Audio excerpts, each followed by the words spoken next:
or whatever, purely for the fact that you're going to get attacked. Eventually, it's inevitable. Somebody's going to run past you eventually, and they're going to take a pick at you and decide that they want to attack you and steal anything they can off you. Now, your terrain will play a big part in this. So, I mean, for example, if you decide that you're going to place it in a large, flat, wide open area, then it's going to be nice. You're going to be able to build a wall around your hut. You're going to be able to see people coming from quite a far distance. You're also obviously going to be on flat surface, so you're not going to have to worry about trying to terraform a lot of the land so you can place buildings on. If you chose to be on the side of a hill or on the top, sometimes that can be good. If you're at the top of a hill, well, that's just going to give you advantages anyway, which, you know, strategically you're going to be on the top of a hill. People who want to attack you are going to have to come up the hill, which means that it's going to be a lot easier for you to defend. Again, if you are in the middle of the hill, you've got to worry this time about people coming from above you, as well as coming from from the bottom of the hill up to the middle. And also, if you're at the bottom of the hill, you're going to have to worry about people coming from all directions, because you're going to have people coming from above you, and coming from all sides and in front of you, and from the bottom as well. Now, my opinion is, I would recommend either trying to find somewhere that's on a hill, somewhere where the sides are quite steep so that people can't actually climb up the side of the wall, and making sure that there's only one entrance into your initial base. But I'd also recommend doing a valley, trying to find a valley that's close to resources, and this also allows you to actually look at having one angle of attack. You can funnel a lot of your enemies, if you're getting attacked by a few people, through one entrance. So let's say that you have mountains all the way around you apart from one side, which is basically where most people would walk through to find you, and let's say that the valley itself is quite steep, so you're not going to have to worry about people coming from above you, because as they travel down the mountain they're going to damage themselves anyway, and they're going to lose health, so that's not really much to worry about. So I would recommend going for something that is either high up or somewhere that is low down with loads of steep mountains around you, so that it's basically easy for you to defend. Now, as features do get implemented into the game, you are going to encounter new weapons. I mean, eventually, I'm just kind of speculating here, perhaps we might see some sort of artillery weapons in the game at some very, very, very late stage in the game. Catapults, things like that. I mean, you know, the game is ever expanding, so we might see catapults or anything like that, and if that is the case, then you're going to have to probably rethink of where you're going to be. But for this moment in time, you don't really have to worry about anything like that. Now, I do want to just quickly stress that you don't worry about being attacked. I know it sounds kind of daunting being a solo player. It is. You are going to get attacked, and being a solo player, you're not going to have anybody else to help you or defend with you, and you are going to be on your own. Now, this doesn't mean that you can't create allies. You can create allies, and you can have friends close by that are going to help you in times where you need it.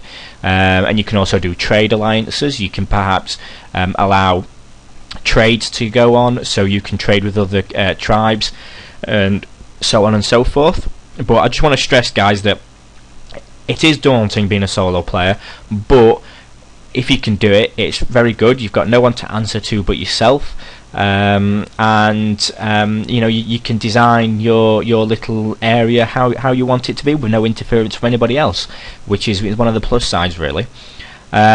So again, look at resources, look at the surrounding terrain, basically look at where you are on an actual map, if you can, on one that Trado's done.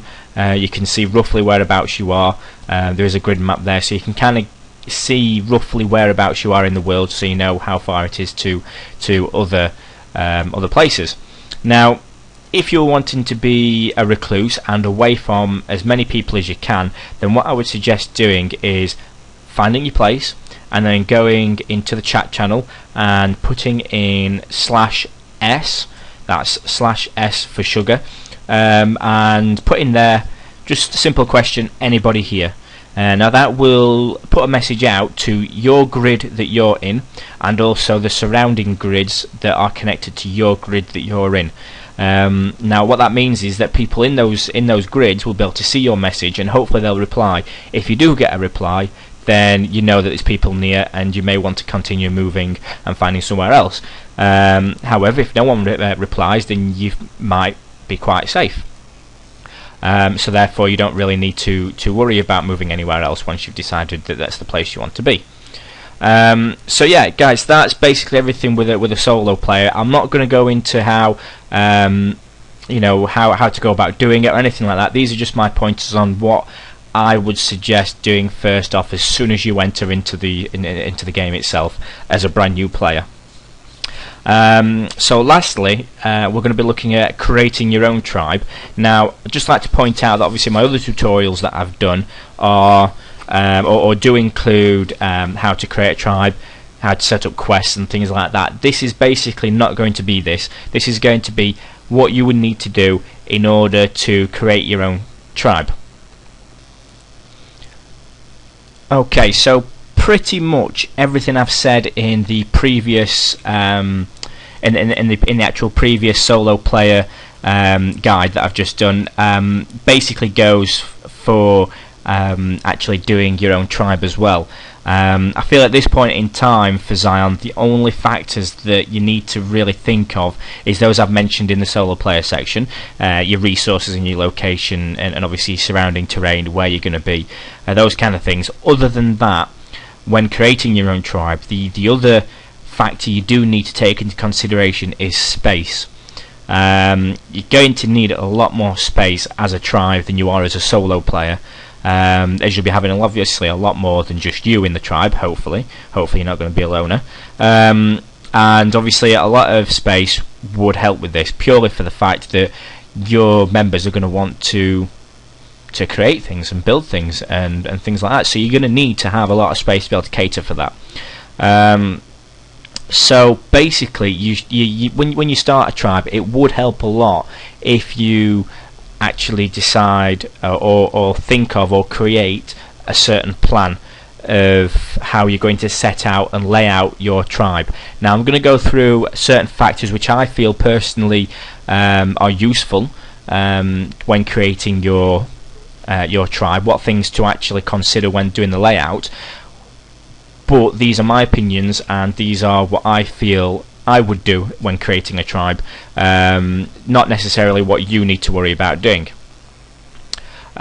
So first off, as I say, I'm not going to presume to tell you how to set out your tribe in terms of layout, nor am I going to tell you how you should organise it. I'm simply going to tell you some of the features you should incorporate in your tribe village to actually perhaps make it work a little bit better. Things that you should really include when setting out your plan or your layout of a tribe is you need to look at areas. Now what I mean by areas or districts is basically organise it so that you have areas of storage, areas for your vaults and your banks for players to keep their prized possessions, areas for meetings, so perhaps you might have your tribe totem as a centre point to all of your village, and any time that you want to have a meeting you can gather all your tribe there to have a town meeting, and you know, you can have that there and that will be designated for that.